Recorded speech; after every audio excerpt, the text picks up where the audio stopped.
প্রধানমন্ত্রীর সফর নিয়ে আরো জানাতে টঙ্গীপাড়া থেকে যোগ দিচ্ছেন সহকর্মী বনি ইবনে কামাল। বনি, প্রধানমন্ত্রীর আজকে কি কি কর্মসূচি রয়েছে আর আজকের কর্মসূচির মধ্যে উল্লেখযোগ্য কি কর্মসূচি রয়েছে আমাদেরকে জানাবেন। এখন জন্ম সনদ দিয়ে খোলো বিকাশ স্টুডেন্ট অ্যাকাউন্ট, নিজের বিকাশ নিজে কর। শরীফ, গতকালকে মাওয়া প্রান্তে যে পদ্মা সেতু প্রকল্পের সমাপনী অনুষ্ঠান ছিল, সেই সমাপনী অনুষ্ঠানের পরপরই কিন্তু গোপালগঞ্জের উদ্দেশ্যে দেন প্রধানমন্ত্রী শেখ হাসিনা এবং রাত 8:30টার দিকে 8:15 দিকে তিনি এসে পৌঁছান এবং তারপরে কিন্তু সেখানে রাত্রি যাপন করেন।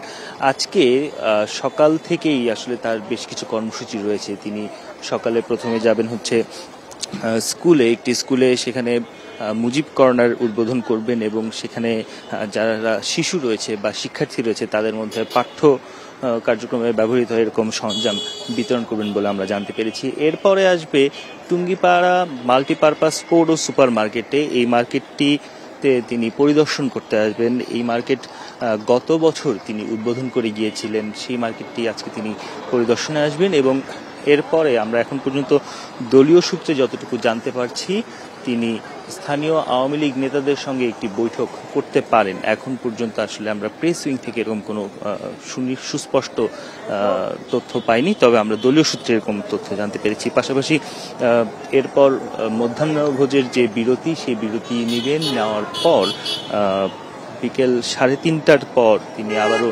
টুঙ্গিপাড়ায় বঙ্গবন্ধুর মাজারে যাবেন এবং সেখানে দোয়া করবেন বা শ্রদ্ধা নিবেদন করবেন বলে কিন্তু আমরা জানতে পেরেছি। এখন পর্যন্ত আমরা এই যে জায়গাটিতে রয়েছে, অর্থাৎ সুপার মার্কেটের সামনে রয়েছে, পৌর সুপার মার্কেটে, সেটার কথা যদি আপনাকে বলতে চাই, আমরা দেখতে পাচ্ছি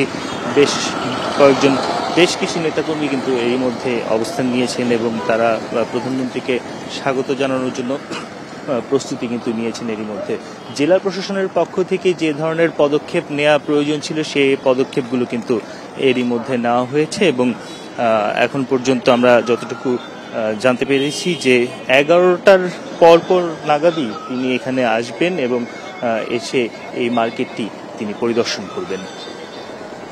প্রধানমন্ত্রীর টঙ্গীপাড়া সফরের সবশেষ খবর জানাচ্ছিলেন সহকর্মী বনি ইবনে কামাল।